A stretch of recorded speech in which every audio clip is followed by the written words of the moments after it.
Transatlantic Sports Show. It's good to be back. Super Bowl 59 is now in the books. The Philadelphia Eagles, who'd have thought? Super Bowl champions for the 2024 season into 2025. We all know. Jalen Hurts, Super Bowl MVP. But should Chiefs fans be concerned about the performance of Patrick Mahomes and that Chiefs offensive line? What does the future hold for this Chiefs team?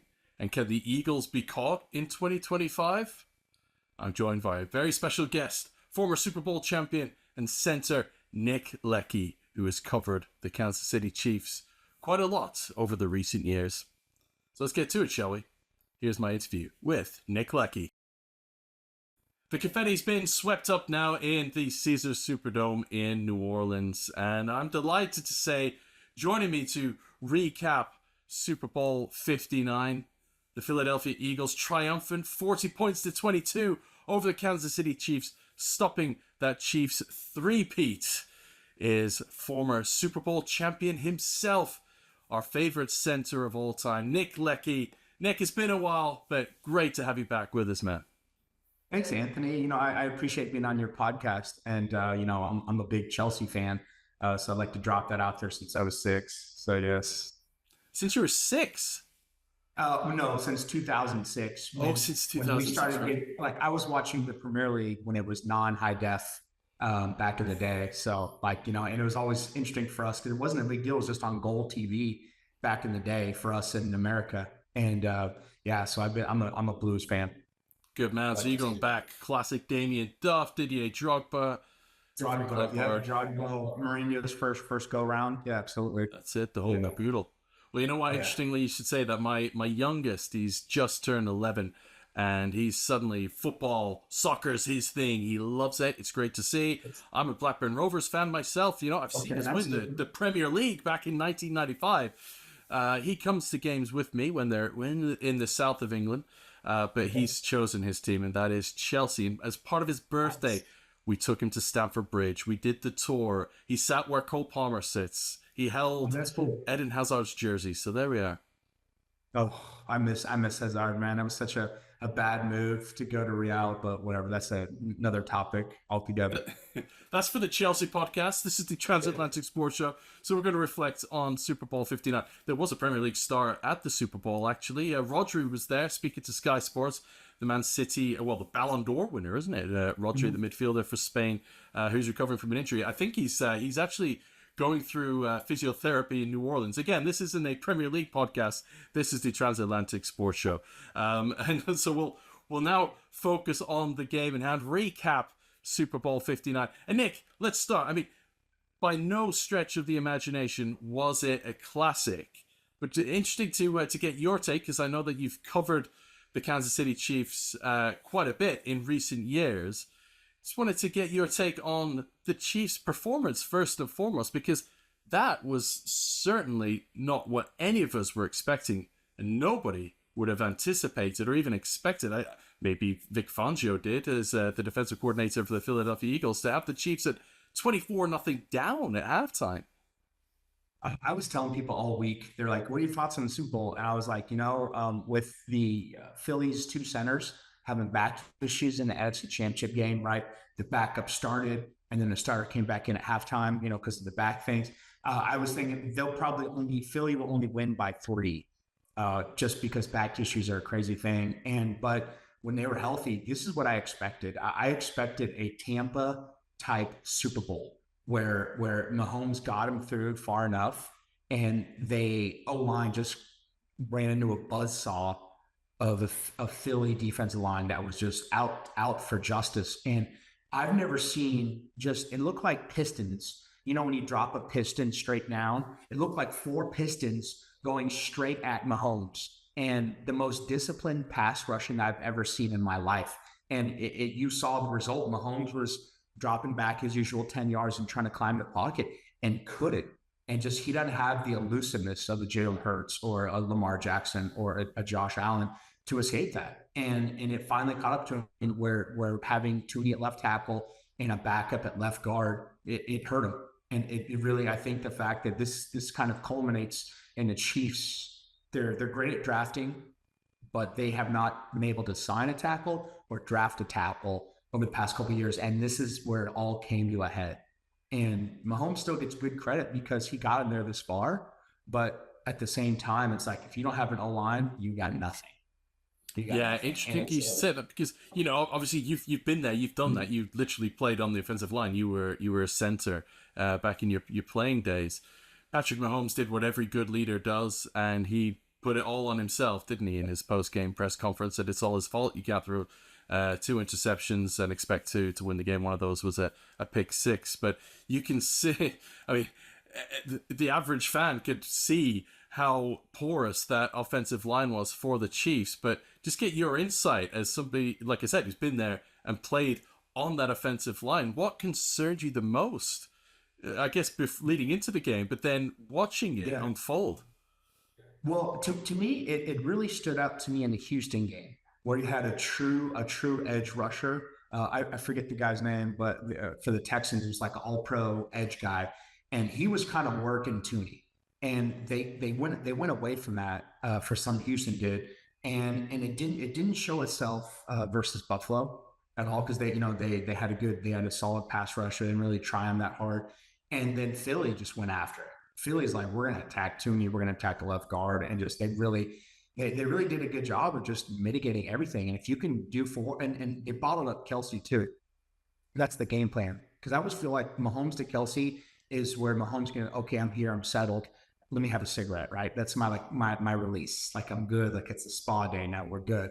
And the arrogance is what bothers me the most from Kansas City because much like the Tampa Super Bowl where they had one starter and 4 backups playing, they got absolutely decimated. They didn't roll the pocket till like the third quarter, right? They didn't do any of this stuff to kind of get Mahomes out of the pocket to mitigate having a bad offensive line. And that's the part that frustrates me as a fan is, and as a floral lineman, is like, hey, this ain't working. Like, we need to change this up. We need to do something. And the Chiefs are usually really good about adapting, didn't adapt. Someone needs to get pulled. You need to try someone else at left guard. It's like, it was not good all around for everybody. And if your defensive line is dominating with 4 people, you're dropping 7 in a coverage. No, that's a lose-lose. And defense actually did their part. I think the defense, shut down the run. They had some great plays, but if you go 3 and out, 3 and out, 3 and out for a whole half, no, defense is tired. Defense needs to get off the field, and the pick six and everything. It's a bad day at the office. Really bad. Yeah, and we saw the injuries pile up for Chris Jones. Who's obviously their linchpin on that defensive line, and things started to take control.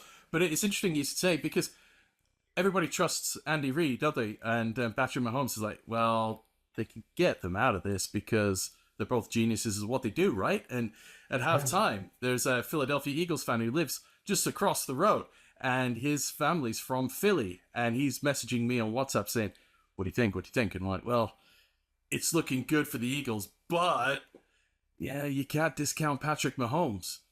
But ultimately, they got caught out, didn't they? Do you think that Andy Reid was also out-schemed, or you just think it was just deficiencies on that offensive line that cost him? I think out-schemed, but also, like I said, there was no like rebuttal. It wasn't like, hey, like they're really getting after us with 4. What else can we do? What else can we dial? Because you can change. You can dial up protections. You can bring in chip help.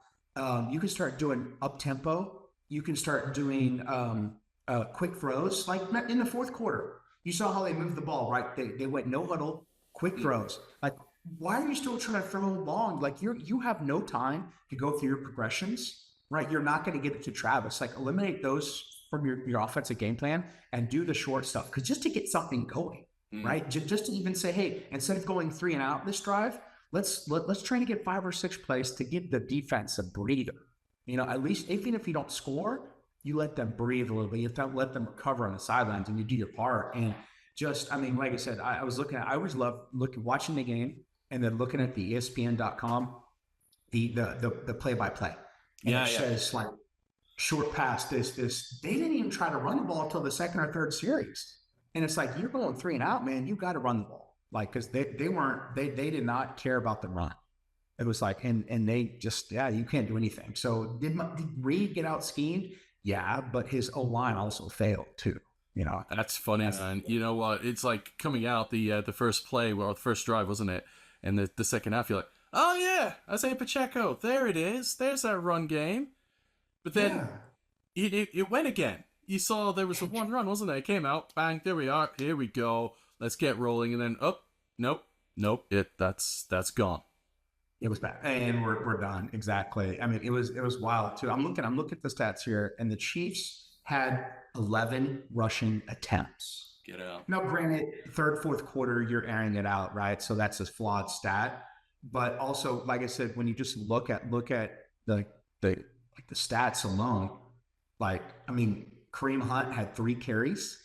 I was gonna say, Pacheco had when three did you hear carries. his name? Yeah, Right? Like it's like, what are you doing? Like, so that to me was like, I mean, I don't like to say guy out scheme, but like you forget to do these things. And I remember being in a line as an O lineman, it's close games, you're like, you get on the sidelines, you're like, why the heck are we passing, or why the heck are we passing the ball? Let's run the ball. And yeah, it's just, it boggles my mind. It boggles my mind why there's certain things that they didn't do. And I'm like, why didn't you do that? Now, concerningly for Chiefs fans listening in Chiefs Kingdom, I've got the Chiefs Kingdom flag behind me. Is Chiefs Kingdom, is it crumbling? Who knows? But have the Eagles now provided a blueprint for teams on how to expose the Chiefs and manage this seemingly unstoppable force, which has now been stopped? Well, I think step one, yeah, is double team Kelce. Because like I said, if Mahomes doesn't get that throw to Kelce, he is not involved in the game. Like he can't make it. And then so, but you have to account for that too on offense, right? You have to have the counter. And also, like I said, having Tooney did a great job playing as a guard, playing left tackle. That's a very, very difficult thing to do. And Philly was like, all right, we're gonna give you that much space, and then we're gonna bull rush you and just collapse the pocket that way. So it wasn't a failure on his part at all, just that he was playing out of position. And he did. He went above and beyond too. But like I said too, I think the Chiefs, all the drafting and missed opportunities for signing free agent tackles and for drafting tackles. This has been 4 or 5 years coming, and it finally came to a halt in the Super Bowl, in the biggest game of all games.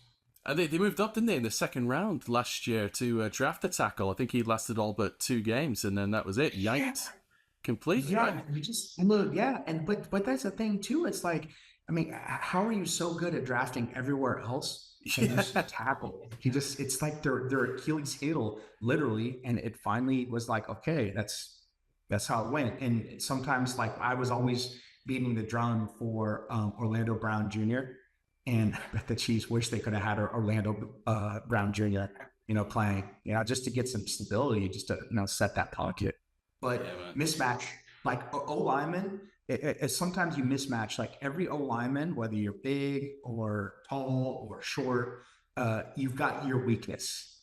And unfortunately, Tuna's weakness is, big athletic ends who are physical. And they just, you got to give credit to Philly. They yeah. came out motivated, and their defense, I would say Philly's D line should get the MVP. You're absolutely right.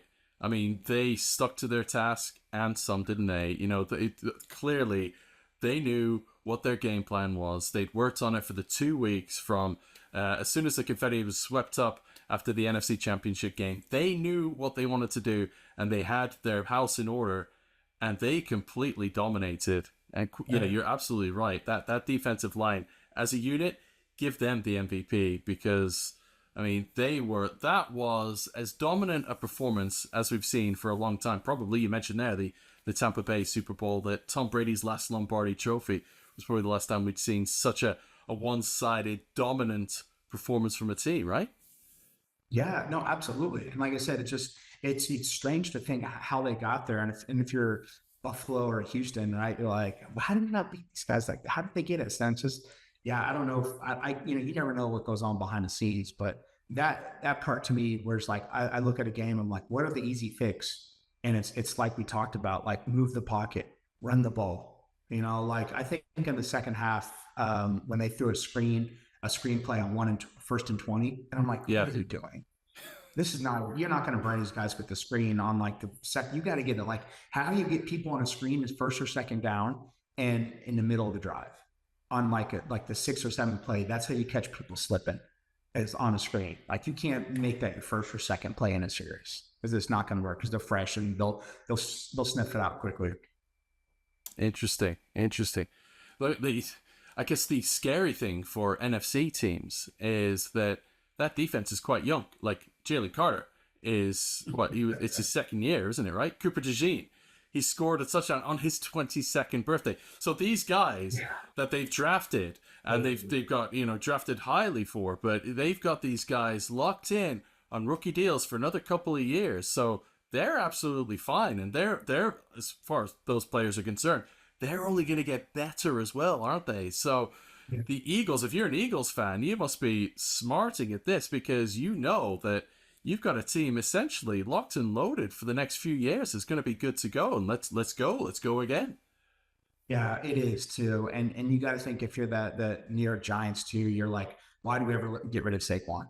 Yeah, Even though I don't think Saquon had a great game, no, he did at the end there, but he got shut down in key moments. And I think that the key moments rushing the ball was Hurts scrambling.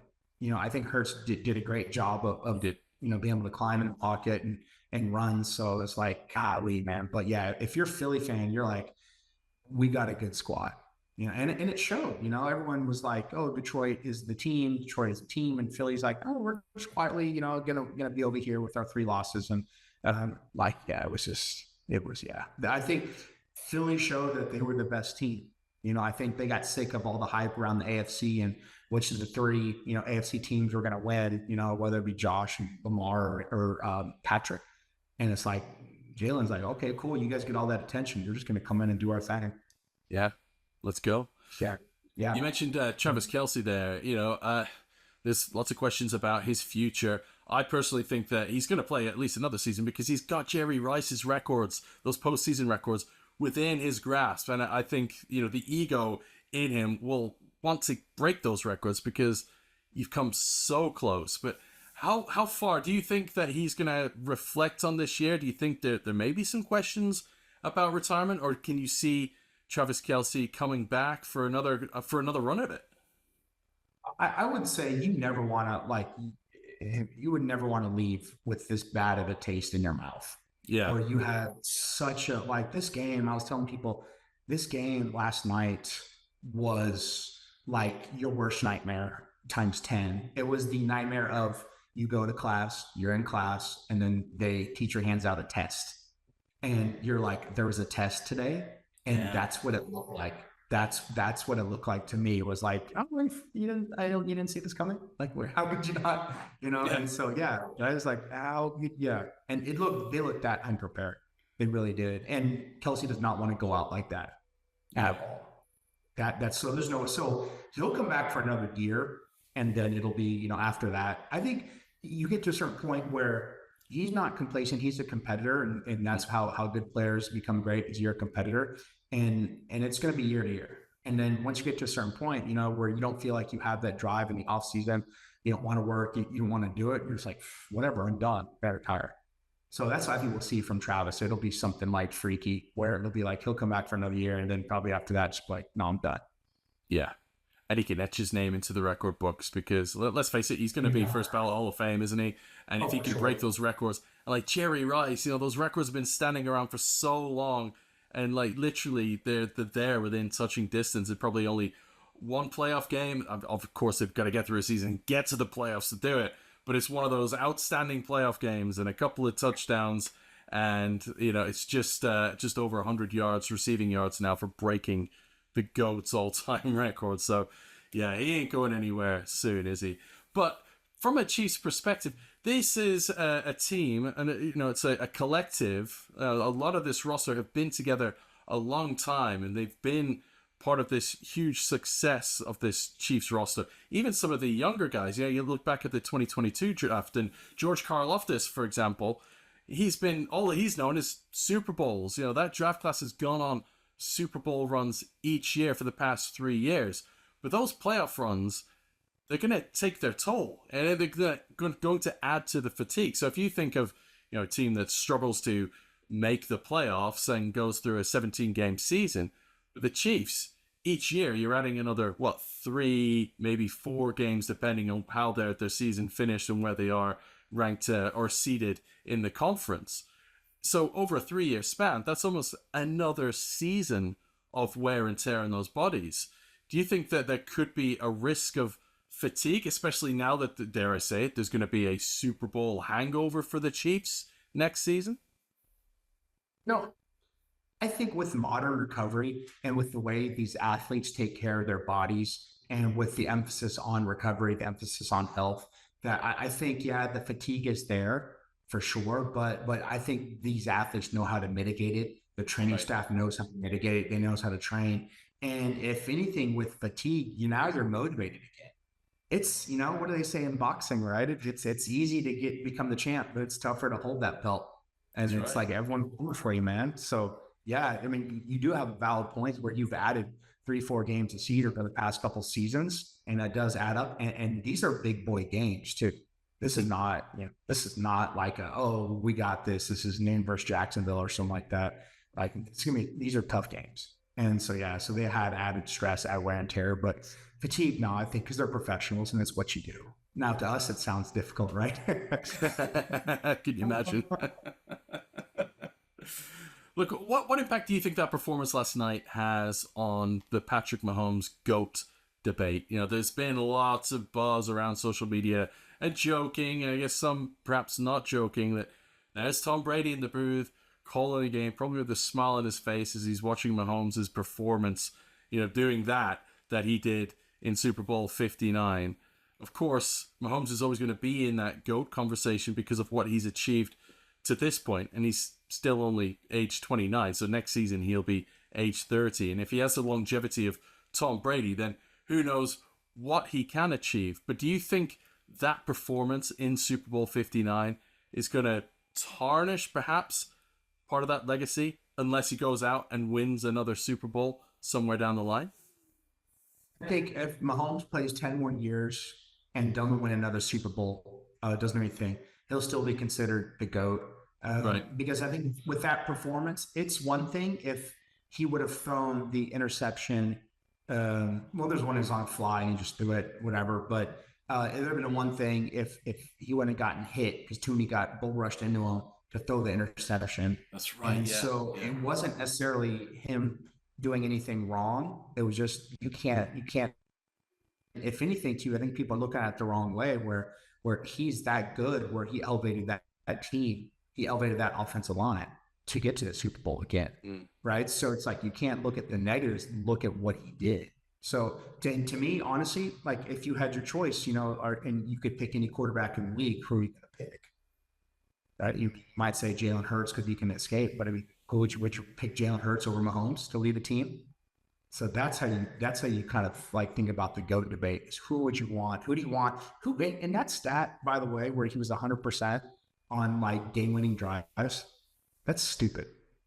That's a stupid stat. Like that's like crazy. So it's like, there's no question. Who's a crunch time player? That guy. Yeah. Exactly. You're gonna pick it. Yeah. You're gonna pick Mahomes because he's got it. He's got it in the bag. He's got it in the locker. He's proven it. Yeah, exactly. Yeah. Anybody can have a great game when they're not pressured, like Hurts. It's like he had a great game. But don't get it twisted too. He's also a great quarterback. Yeah. But he'll also give it up too. Like he threw an interception early on as well too. So yeah. So it's no, I don't want to hurt Patrick just because he's so good. He's so talented. His arm strength is just amazing. Yeah. We'll see how he adapts. And there's an air of inevitability, when he's locked in, and he's pulled his team from the brink so many times. Look at that playoff run in 2019; they were down double digits in each playoff game, including the Super Bowl, and what he managed to achieve. And they were double digits down in the Super Bowl last year. And then again, it was inevitable. Once it was Mahomes' time, let's back to our football reference. Those Chelsea teams, those Man United teams, if they were down, but then suddenly if they clicked, you just knew that it was inevitable. And if they got that goal, they'll get the next one, and away they go. Exactly. And that's why they win championships. Yeah, absolutely. No, exactly. You're a Super Bowl champion. You won the Super Bowl with the New Orleans Saints in 2009. We all know the significance of that Super Bowl, on the people of New Orleans and what it meant just, 4 years after Hurricane Katrina. This year marks the 20th anniversary of that tragedy, and I just wanted to gauge, what it means to that city, what football means to that city, and what it meant to have the Super Bowl in that city. Such a milestone anniversary is the one that we've got this year, 20 years removed from Hurricane Katrina, and the overall impact, and like I say, what football means, what it brings to New Orleans after all the devastation that it's been through. I never to me, football was always a game, and I never valued its impact. I came in the league in 2004, and it was nowhere near the level it is now, with the draft and the combine being top rated television. And so I always thought it was just a game. And I remember Sean Payton said, hey, he is the first coach who kind of spoke out loud this idea of football as entertainment. It's a way for people to be entertained and to sort of bond with other people they wouldn't normally bond with, because you're wearing the same color shirt. And when we won in New Orleans, we were 13-0, and we were at a dinner party because someone had bought us on auction, some was a lineman. And so we were hanging out with them, and they're like, yeah, we're 13-0, man. Here's this Miley Cyrus party and the MIA song. And we're like, wow, this is cool. And then to win the Super Bowl and to see the turnout, and it was like the day before Mardi Gras or something, it was like Fat Tuesday or something. And this turnout, the city, and to go from you're struggling 4 years after the storm, after Katrina, and the city was sort of reunited through football, through sport, and was able to come together, where we came back for our 10-year reunion, and my wife and I landed in New Orleans, and we were walking through the terminal. We're like, wait a minute, this is nice and new. Where are we? And we honestly thought we landed in Charlotte or something. It was like a nice airport. So it was just, to me, it showed the power of sports is so that you can reunite a community and you can help a community get over that hump. Because I don't think without that Super Bowl win, I don't think they would have got the national recognition to get funding, to get attention, to get people moving there. And it's a great city. New Orleans is a fantastic city, one of the most unique cities I've ever lived in my life. And it's got soul, it's got character. And the people down there have so much character.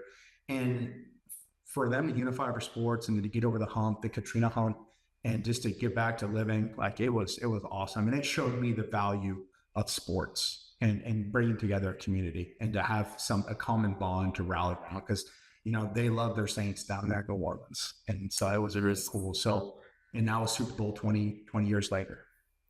Yeah, like you said, there's something very special about sport and its ability to unite people, and even in the darkest of times, and that shared effervescence, isn't there, that sports brings, and it's a brotherhood, a comradeship, a collective that unites everybody, and it's sport. Only sport can do that, which is such a special thing, regardless of what sport it is, and it just brings communities and people together. You're there for the same shared interest and the same passion. You care about your team. You care about the city where you live and what it brings and what it means to everybody, regardless of race or class or culture.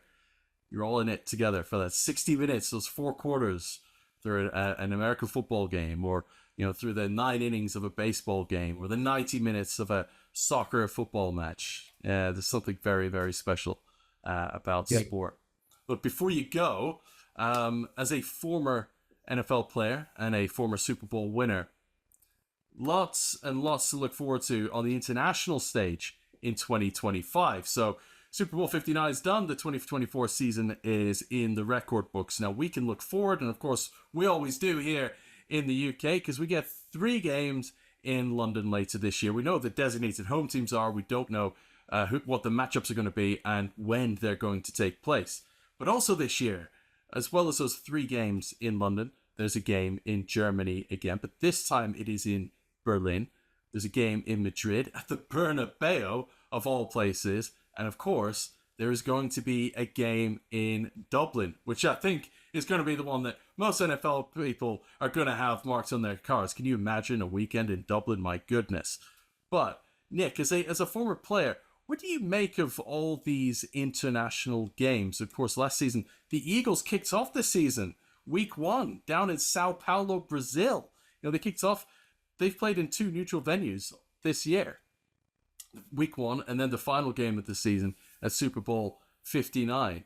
Are you all for this expansion, this global expansion of the game? Do you think there's going to be a point where we're going to reach our threshold with it? Are you excited that there are going to be so many international games next year? And then in 2026, we know that there's going to be a game in Melbourne, Australia, for example. Yeah, I think it's great. I just think it shows you where football is going to, and it's become this sort of worldwide sport. And I love the game because you have your 18 games now, or whatever, however many regular season games you have now. Is it 17 now? I think, right? That's right. And yeah, and so every game counts. Every week counts. There's no time to take off, and you only get one a week. And I just love that about it. And that's why it's the last team sport, right? You need a complete team to win. You can win a couple games, but to win it all, you need your complete team healthy. And it's a great game. And I love how the world is sort of picking up on it. And I love how the NFL is saying, okay, cool, let's expand it. Because I was old enough to remember NFL Europe when it wasn't just German teams, when it was like the Scottish Claymores or the Barcelona Dragons. And I thought that was a really cool concept, like to have NFL in Europe. And you could almost get it to where one day, not anytime soon, but maybe a couple decades from now, maybe you have a Champions League, right? Where, the NFL team plays the European team or the Brazilian team. It's like you have these different leagues, like La Liga, Liga MX, the Premier League. I think Serie A, I think that'd be cool if your NFL had sort of outposts like that, because that's kind of the way it's going. I'm all for it, Nick. That's great. Cool. Yeah, and you know what? I was out in Frankfurt when the Chiefs were out there, and the Clark Hunt had the championship on the Mines River there, and we boarded it. Had my photograph taken with Roger Goodell as well, the Chiefs absolutely embraced it, and it was a very special weekend, the whole week actually, in Frankfurt. And look, I mean, the Irish game is going to be something special, but the atmosphere at those Germany games, I mean, the appetite for the German fans is unique. It'll be interesting to see how the Madrid fans embrace it, but like you said, there was the Barcelona Dragons back in the day, in the NFL Europe days, and there was an appetite there. There was 70,000 who were in attendance for some of those World League of American Football games way back in the early 90s. So it'd be great to see it heading back there. And what a venue as well, the Bernabeu of all places to play an NFL game. So yeah, special times that we're in, man. Special times that we're in. Nick, thank you so much. It's been a while, but it's been great to catch up with you. Always love your insights here on the Transatlantic Sports Show. And look, enjoy the off season. Before you know it, we'll be kicking off the new year. When I say the new year, the new season in September. But let's enjoy the year ahead, right? We still got spring to come and the summer to enjoy. Yeah, exactly. And guess what? Everyone's a champion next year as of right now. That's it. Same record all around, baby. All right. Well, enjoy the remainder of the Premier League season, and the Europa Conference League, I guess, now is what you got to pin your hopes on as a Chelsea fan. But yeah, Cole Palmer's now in the European squad for that. So good luck. Enjoy the Blues. Hope they don't give you the Blues too often. But yeah, there's a cheeky Friday game this week against Brighton, heading back down to Brighton. So, but this is the Transatlantic Sports Show. We're here talking about the NFL. But Nick, thank you so much. Always great to have you with us. Thanks, Anthony. I enjoyed it. There goes my thanks to Nick Leckey, former center for the New Orleans Saints. He has covered the Kansas City Chiefs and Patrick Mahomes throughout most of the Patrick Mahomes era. His insight is so unique and special, especially as somebody who has been there and literally done that as a Super Bowl champion like Nick Leckey. And that's the kind of insight that we're trying to give to you here on the Transatlantic Sports Show. So if you're new to us, please hit the like and subscribe button on your podcast provider or on YouTube. And that's what we're here for. We're here to give you special insights and also share unique stories from within the game of the NFL. And during the MLB season, bring you a bit of baseball as well. So please hit like and subscribe. Give us a 5-star review. Tell your friends about us as well. I am at AR Wootton on Twitter, WOOTTON. Anthony Wootton is my name. The details are coming up under your screen if you're watching on YouTube. And we are the Transatlantic Sports Show at TASS_UK. So that's it. The 2024 NFL season is now in the books. Super Bowl 59 wasn't a classic, but still, it was enjoyable nonetheless, and even more enjoyable for those Philadelphia Eagles fans. What the future holds for the Eagles, it's going to be interesting. Can the teams in the NFC in particular catch up and keep pace with that defense? What now for the Kansas City Chiefs? Those are some of the narratives that we'll be looking at and following throughout the offseason. Where the big stories are will reflect, easy for me to say, on those throughout the offseason. Of course, we've got the NFL Combine and Draft to look forward to, and we'll follow the big stories as they happen.